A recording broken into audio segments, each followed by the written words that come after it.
21-mavzu. Ikkita mavzu bu yerda. Eng muhim formulalarni o'tamiz bugun. Molekulyar fizikada juda ko'p savol tushgan bu mavzuda.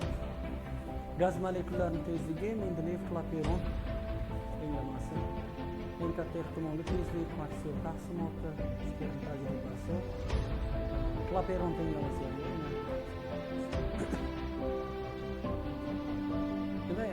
Mana bu hozircha o'tgan formulalarimiz, mana birinchi, ikkinchi qatorni o'tib bo'lgan formulalarni. Uchinchi qatordan bitta formulani o'tdik. Mana ularni sakkizoqlarini o'tganmiz. Ana endi bugun ko'radiganlarimiz ana uchinchi qatorni qolgan formulalarni ko'ramiz. To'rtinchi qatordan yana ikkita formulani ko'ramiz va qo'shimcha bu yerda berilmagan formulalar bor, Stern tajribasi. Bu endi eslab qolishlaringiz kerak buni. Berilmaydi sizlarga. Birinchisi o'rtacha kvadratik tezlik. Demak, mana bu ikkita formulani o'tgan edik. Nima edi bu? Kimlik kinetik energiyasi. Nechta molekulani? Bitta molekulani kinetik energiyasi. Mana shuncha yoki buncha, ha? O'rtachasi. Bilmaymiz, shuncha bo'lmasligi ham mumkin, lekin o'rtacha shunaqa. Tenglashtiramiz. Shu yerdan o'rtacha kvadratik tezlikni topdik. Nima degani edi? O'rtacha kvadratik matematikada. O'rtacha arifmetik bor edi, o'rtacha kvadratik bor edi. O'rtacha arifmetik nima qay? Matematikada arifmetik. Qo'shib soniga bo'lamiz. O'rtacha kvadratikchi. Kvadratlarni qo'shib bo'lib keyin chiqarib olamiz. O'rtacha bor kvadratik. Tezlikda ham, demak, o'rtacha kvadratik tezlik bor, o'rtacha arifmetik tezlik bor. Demak, o'rtacha arifmetik desa bu barcha molekulalarning tezliklarini qo'shamizda soniga bo'lib olamiz, o'rtachasi chiqadi. Endi sizlardan buni so'rab o'tirmaydi. Ma'nosini tushunishlar uchun. Biz ko'proq o'rtacha kvadratik tezlik haqida gaplashamiz. Demak, ana shu o'rtacha kvadratik tezlikni formulasi bu sizlarda berilgan. Endi bitta molekulani massasining o'rniga molar massa taqsim n avogadron qo'ysak bo'ladi, ha?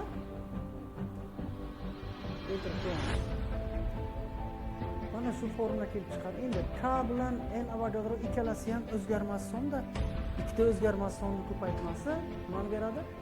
Yana bitta o'zgarmas sonni beradi. Buni biz R bilan belgilab olamiz va universal gaz bo'lmasi. Shuni yozib olaylik mana bu tomondan. Demak, o'rtacha kvadratik tezligimiz nima ekan? 3 K taqsim m0 yoki bo'lar ekan 3 RT taqsim molar massa. Kecha ham bitta formula ishlatuvdik shunaqa. P barobar rho v kvadrat taqsim 3 degan. Sizlar molekulyar fizik nazariya asosiy tenglamasi. O'shandan ham v ni topib qo'yamiz, u ham kvadratik tezlik bo'ladi, bu ham bizga kerak. Demak, o'shandan topib olsak nima bo'ladi? 3p taqsim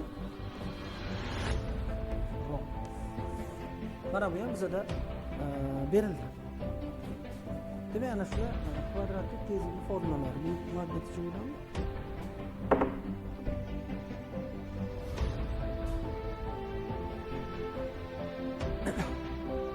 Demak, 3 ta sonni o'tdik yana biz. K nima edi? Boltzmann doimiysi, bitirlik va mexanikada. Boltzmann doimiysi. Shuning uchun buni ko'proq yozaveringlar, eslaringizdan chiqmasligi uchun. K necha ekan? 1.38 10 darajasi minus 23. Birligi joule taqsim Kelvin. Doimiy. Avogadro soni necha edi? 6 darajasi 23. Birlik kerak emas menga. Ta. Endi R nima ekan? Ana shularni ikkalasini ko'paytmasi mana R ni berar ekan. 8.31 bo'ladi taxminan. Sizlarda ham xuddi shunday bergan menimcha, bu qo'llaringizda beradi. Yaxlitlamabdi. 8.31 deb olasizlar. 8.31 joule taqsim Kelvin ko'paytirilgan mol. Hozir buni ma'nosiga to'xtalamiz. Demak, K nima ekan? Boltzmann doimiysi n Avogadro. Avogadro soni R universal gaz doimiysi. Endi eng katta ehtimolli tezlik nima degani bu? Nima degani eng katta ehtimolli tezlik? Tushunamsiz shu? Mana qarab turinglar. Aytyapti mana qoida. Oldin qoidani tahlil qilamiz. Eng katta ehtimolli tezlik shunday tezlikki, uning yaqinida tezlikning birlik intervalida eng ko'p molekullar soni to'g'ri keladi deyapti. Nimani tushundingizmi shuni?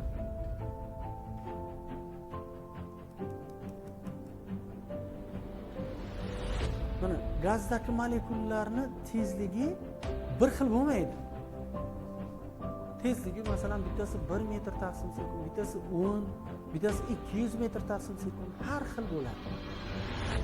Demak, shu yerdagi molekullarning nechtasidir tezligi 1 metr taqsim sekund, nechtasi 2, nechtasi 3, nechtasi 4, shunaqa ketaveradi.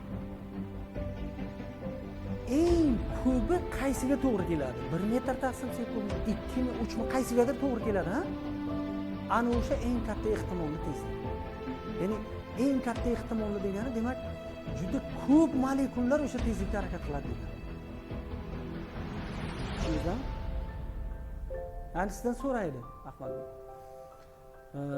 Eng katta ehtimolli tezlik, kvadratlik tezlik, o'rtacha arifmetik tezlik. Qaysi eng katta deydi? Nima deymiz Aminjon?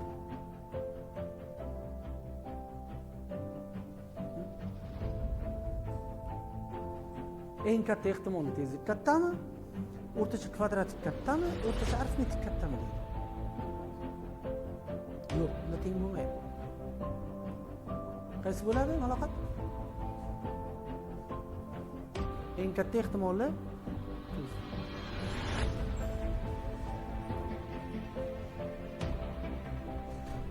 eng katta ehtimolli tezlik bu eng kichik tezlik. Tushundingizmi? Nomiga qarab ko'pchilik shu katta bo'lsa kerak deb o'ylaydi. Nima uchun nomi bunaqa? Nimaga nomi eng katta ehtimolli tezlik?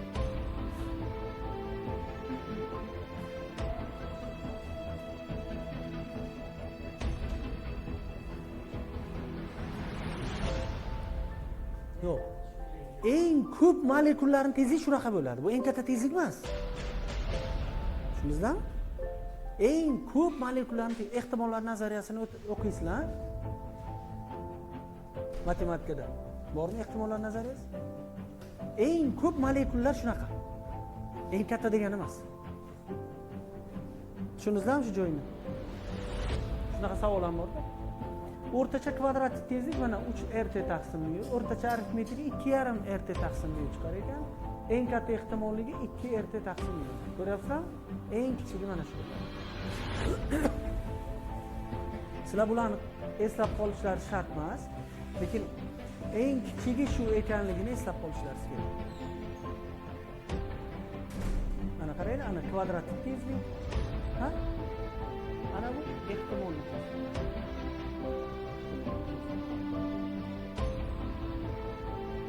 Endi Maxwell bu taqsimotni qilgan.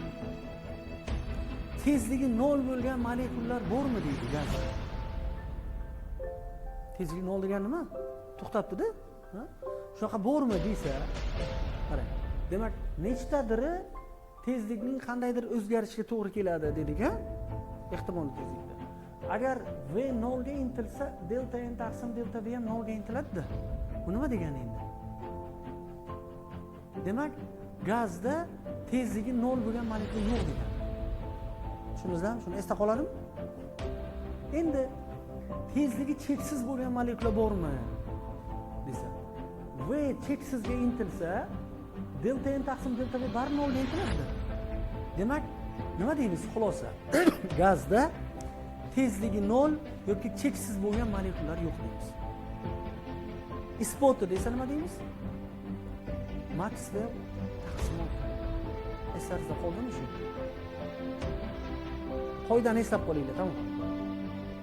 Buni eslab qolish shart emas. Demak, eng katta ehtimolli tezlik eng kichik tezlik va gazdagi molekulaning tezligi qanaqa bo'lmas ekan?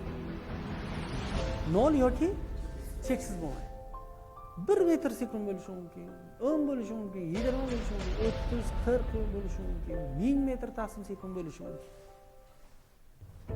O'rtacha qanaqa, hozir qanaqa harakatlanyapti, o'zi topamiz bularni hammasini.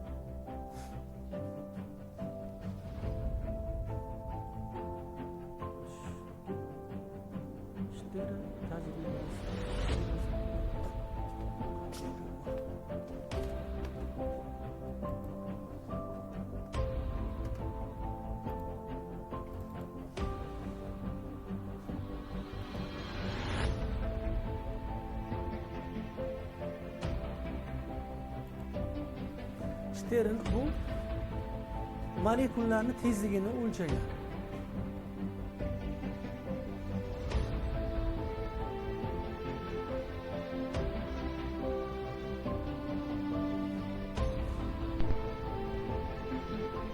Немецкий физик Штерн, произведя данный опыт, сумел определить Silindr скорость oladi, движения koaksial, атома ya'ni bitta o'qda и o'rnatilgan. установить зависимость Mana bu этой ichki скорости silindr, от mana bunisi температуры tashqi вещества. silindr. Ichki silindrda Перед вами tirqish два bor, ko'ryapsizlar? соосных цилиндра, находящихся в вакууме. Mana bu o'rtadagi Вдоль общей оси этих platina цилиндров simga kumush натянута металлическая surtilgan. нить. Kumush Если по qotgan. этой металлической Lekin нити buni yuqori пропускать электрический temperaturada ток, 1200 то ее можно gradusda нагреть до такой qizdirganimizda степени, что с bundan ее kumush поверхности atomlari начнут испаряться ajralib chiqa атомы. boshlaydi. Понаблюдаем. Va mana bu tirqishdan chiqib, mana bu devorga kelib yopishadi. Mana chiqdi, Испаряющиеся qizdirganimizdan. атомы движутся по всевозможным направлениям. Biza hozir Часть ana endi атомов, kumush пролетая molekularini через tezligini щель o'lchashda маленького цилиндра, mana bu masofani qaraymiz. осаждаются на Ko'ryapsizlarmi? внутренней Mana поверхности buni большого radiusi цилиндра. R1, kattasiniki R2 desak, demak Понаблюдаем R2 это minus в течение R1 некоторого masofani bosib времени, o'tdi deb qaraymiz. чтобы Tushundingizmi? получилась отчетливая полоска Demak, из molekula осевших kelib mana bu атомов yerga yopishyapti. металла. Ajralib chiqadi.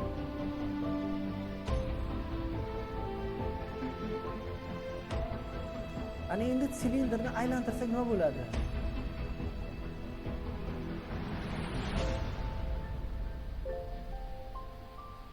Nima bo'ladi aylantirsak?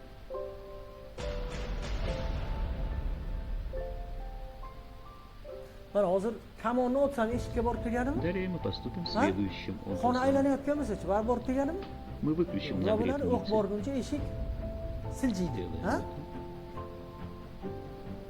Bu ham xuddi shunday. Anchadan beri bundan savol tushgani yo'q. Yo 2 dona, yo 3 dona test bor shu 30 yil ichida.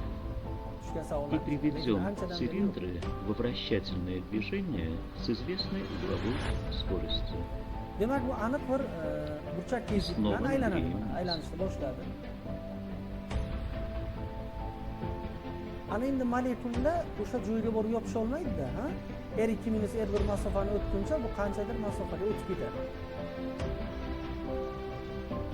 Ana endi ular sochilib qandaydir S masofaga yoyilib yopishadi. Обратите внимание, что вновь образующаяся полоска смещена на некоторый угол от первоначального ее положения.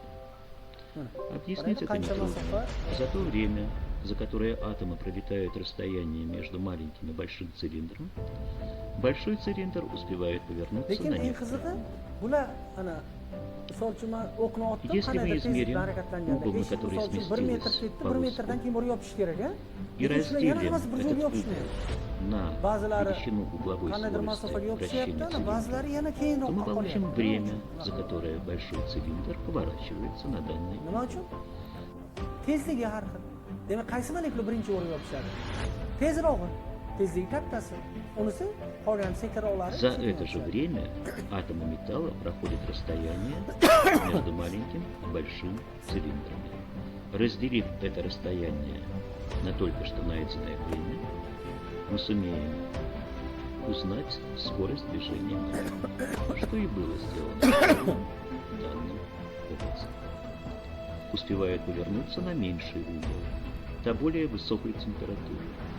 Но объяснить атом этой скорости Ana shu tajriba, hozir buni rasmda ko'ramiz, tezroq bo'ladi.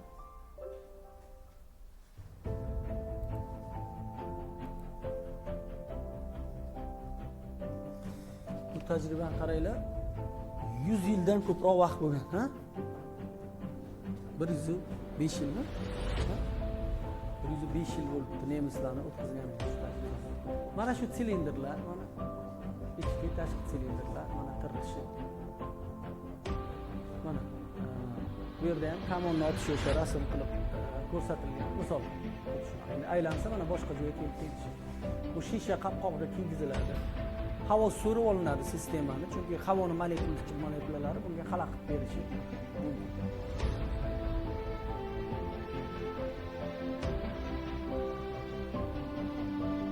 Ana shu yerda mana e'tibor bersangizlar, mana shunday dog' bo'lib yopishdi. Ana bu mana qalinroq bo'lgan joyi degani, bu demak ko'proq molekula kelib yopishdi degani. Mana bu yerda demak tez birinchi kelgan molekulalar, bu tomonda sekinroq molekulalar, to'g'rimi? Mana sekinroq molekulalar. Endi tezlari ko'p ekanmi, sekinlari ko'p ekanmi? Tezi ham emas, sekini ham emas ekan, boshqa joyda ana. Mana bu yerda ko'p. Ha? Ana shu eng katta ehtimolli tezlik. Eng katta ehtimolli tezlik shu. Demak, eng ko'p molekulalar bu sekinlari ham emas, tezlari ham emas, o'rtacha arifmetik ham emas, o'rtacha kvadratik ham emas. U o'zi alohida shunaqa bo'ladi. Tezlik.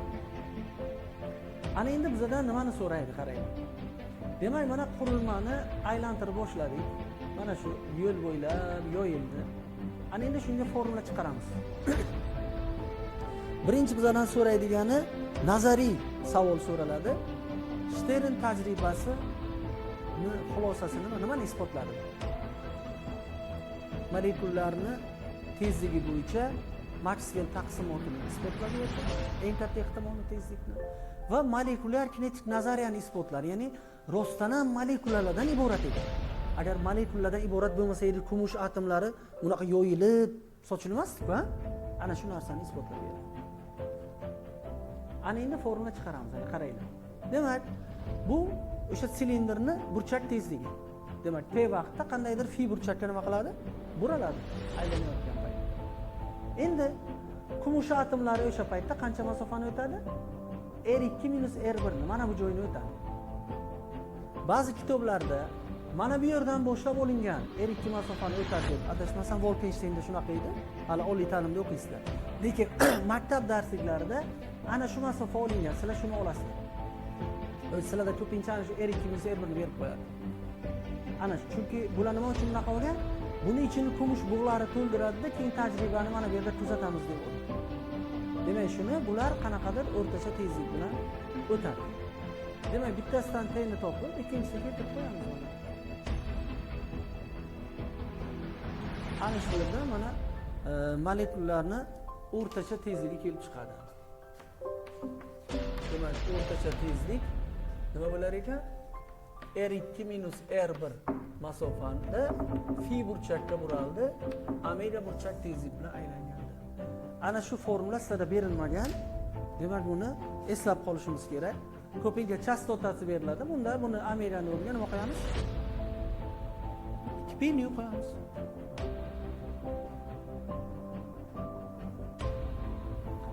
Yana bitta formula beriladi, so'raladi. Mana bu yerda qancha joyga yoyildi bular? Demak, bu yerda mana bu silindrning aylanish tezligi bor-ku o'zini, to'g'rimi? Mana shu delta s masofachani t vaqtda o'tadi. Demak, s barobar v ko'paytirilgan t. V degani bu yerda omega r chiziqli tezlik. Keltirib qo'yamiz. Mana formula kelib chiqadi. Shundan ham bittagina masala tushadi. Bu ko'p ishlatilmasligi uchun ham qiyin emas. Ko'p ishlatilmasligi uchun esimizda qolmaydi. Shu uchun qiyin. Ikkinchisi Klaperon tenglamasi. Demak, o'tgan darsimizda P barobar n k t ni o'tdik, ha? Nima edi bu P? Kimning bosimi? Mana gaz molekulalarining bosimi. Nima uchun bosim beradi? Borib devorga urilgani uchun bosim beradi.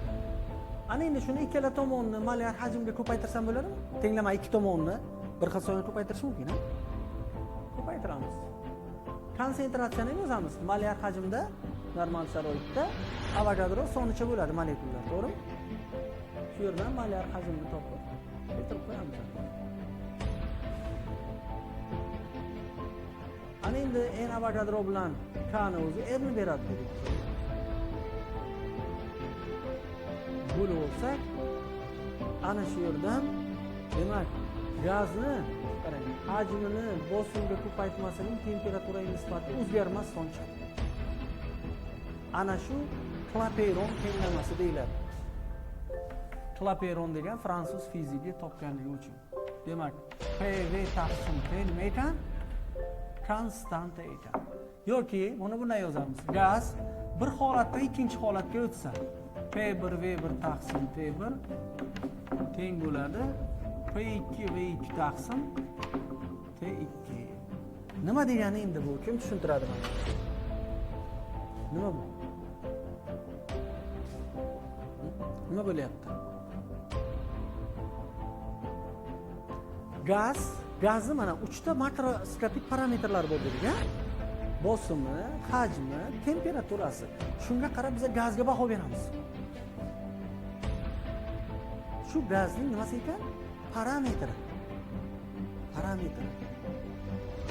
Ana bir kishi kelib so'rasa, Ruslan qanday yigit desa, nimasini aytaman men? Parametrlarni aytaman-da. Yaxshi yigit, telefon o'ynamaydi, faqat dars qiladi, faqat yerga qarab yuradi. Ko'p gapirmaydi, g'iybat qilmaydi, odamlarga salom beradi. Mana parametrlarni aytamiz-a uni. Bu zo'r ekanda bu deydi odamlar, ko'rmasdan bu haqida xulosa chiqaradi. Gazni nimasini aytar ekanmiz? Bosimi, hajmi, temperaturasi. Qanaqa hajmi? Gazda hajm bo'lmaydi-ku. Gazda qanday hajm bo'ladi? Egallagan hajm. Qanday hajmni egallab turibdi? Endi qarang. Bu qonun nimani beryapti bizga? Gazni bosimini o'zgartirish mumkinmi? Mumkin. Hajmini o'zgartirish mumkin, egallab turgan, siqish mumkin, temperaturasini o'zgartirish mumkin, qizdirish mumkin, sovutish mumkin. Lekin nima bo'lmas ekan? Bosimini hajmiga ko'paytmasini temperatura nisbati o'zgarmas ekan. Shuni tushunsangizda 22-mavzuda formula o'tmaymiz. Ana shu formula tamom. Ana shu bitta formula. O'zi mana bu tomonga masalan shuni katta qilib yozib beraman. P1 V1 taqsim T1 P2 V2 taqsim T2 ana shuni eslaringizda qolsa, eslaringizda qolish ham shart o'zingiz bergan o'zi. Shuni tushunsangizda nimaligini tamom, bugungi dars bilan kelgusi dars juda ko'p masalada bu. Juda ko'p masalasi. Shuni tushunib olasizlar. Masalan, mana shu xonamizda bosim P1. Masalan, 10 darajasi 5 paskal. Hajmi qancha hajmni egallayapti? 150 metr kub xonamiz. Temperaturasi qancha? 22 gradus Selsiy. Necha kelvin bo'ladi? 295. Endi sizlar kelganlaringizdan keyin 23 bo'lsa, nima bo'ladi? 296 bo'ladi, ha? Demak, albatta ana bularning bittasi o'zgaradi. Demak, bu o'zgardimi? Qaysi o'zgaradi?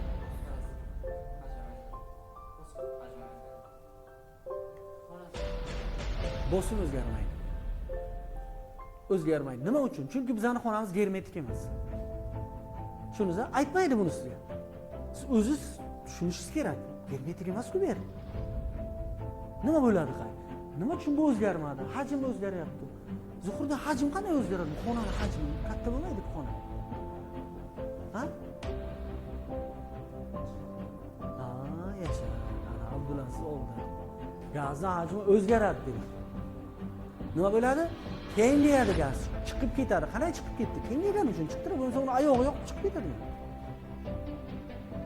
Chiqib ketish uchun nima qilish kerak? Kengayish kerak gaz. Kengayib chiqib ketadi. Ana bu o'zgaradi. xonamiz germetik bo'lsa-chi? Bu konstanta bo'ladi, keyin nima bo'ladi? Oshadi. Issiq bo'lsa oshadi, sovuq bo'lsa.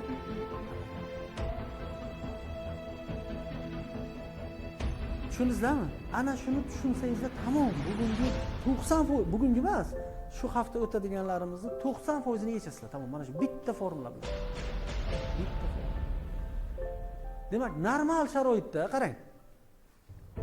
Gazni 1 mol qancha hajmni egallaydi? 22.4. Bosim ön darajasi 5 paskal, 101 ming. Temperatura 273. Ana shuni bo'lsak, 22.4 ön darajasi -3 ko'paytirilgan 100 ming yoki 101 ming bo'lingan 273 8.400 chiqaring. 1 molniki. 2 molniki 2 ga ko'paytiramiz. New molnikini new ga ko'paytiramiz. Mana buni Clapeyron topgan. Clapeyron tenglamasi yoki bu birlashgan gaz qonuni deyiladi. Lekin bu massasi o'zgarmay turgan holatda. Massasi o'zgarsa nima bo'ladi? O'zini bilamiz. Mana gaz bir holatdan ikkinchi holatga o'tadi. Ana endi Clapeyron tenglamani chiqargandan keyin bular o'zi birga ishlagan Rossiyada, Peterburgda. Keyin Mendeleyev nima ish qilgan? Shuni new mol uchun yozgan. Demak, bu 1 mol uchun bo'lsa, ha? Bunga nima qilamiz? New mol uchun yozamiz. Tamom. Mana shu. New ga ko'paytira olar ekanmiz. Demak, PV barobar bo'lakan new R T. Ana bu endi Mendeleyev Clapeyron tenglamasi bo'ladi. Demak, bu kim tenglamasi ekan? Clapeyron, bu ham Clapeyron, bu-chi Mendeleyev. O'zi asli Clapeyron Mendeleyev bo'lishi kerak. Asosiy ishni Clapeyron qilgan. Mendeleyev endi bizni yurtdoshimiz deb qaralganda, oldin bizni tarkibimizda edi-ku, sen bitta edi-ku. Sessiya. Shuning uchun Mendeleyev oldinga qo'yib qo'yilgan. Ana endi ketdik, davom ettiraveramiz buni. Demak, PV barobar, buni nima desak bo'ladi? M taqsim mu RT. Yana PV barobar N taqsim N Avogadro RT. Bunday qilsak, buni ana buni rho v qilsak v la ketadi, ha? Nima qoladi? Rho taqsim mu RT. Bo'ldimi? Qolmadimi? Ana shunday qilib, mana Mendeleyev Clapeyronni 4 ta ko'rinishini chiqardi. Ana shu Mendeleyev Clapeyron tenglamasi yoki nima deyiladi yana nomi? Alohat nomi bor edi bitta. Ikkinchi nomi nima edi? Ideal gazning holat tenglasi. Bu qanaqa gaz uchun ekan? Ideal gaz uchun. Ideal gaz uchun to'g'ri keladi. O'zi bizdan real gaz so'radi. Endi o'tgan safar bitta formula chiqargandik. Y kinetik o'rtacha 3/2 kat degan-a. Shuni chiqaramiz endi. O'tgan safar tayyor yozgandik. Chiqarib beraman degan. Demak, asosiy tenglamani 2 ga ko'paytirib 2 ga bo'lamiz. Konsentratsiya o'rniga n taqsim v ni qo'yamiz. Shu yerdan PV ni topib, Mendeleyev Clapeyron tenglamasiga keltirib qo'yamiz. N la qisqaradi. K ni o'rniga R taqsim N Avogadroni qo'yishimiz mumkin. Ana bizni o'tgan safargi formulamiz kelib chiqdi. Juda ko'p ishlatamiz buni ham. Buni chiqarmagandik, shuni tayyor yozgandik. Mana shu isboti sizlarda. Lekin sizlarda bu tayyor beriladi, isbotni eslab qolish shart emas. Tamam, ana shu mavzumiz.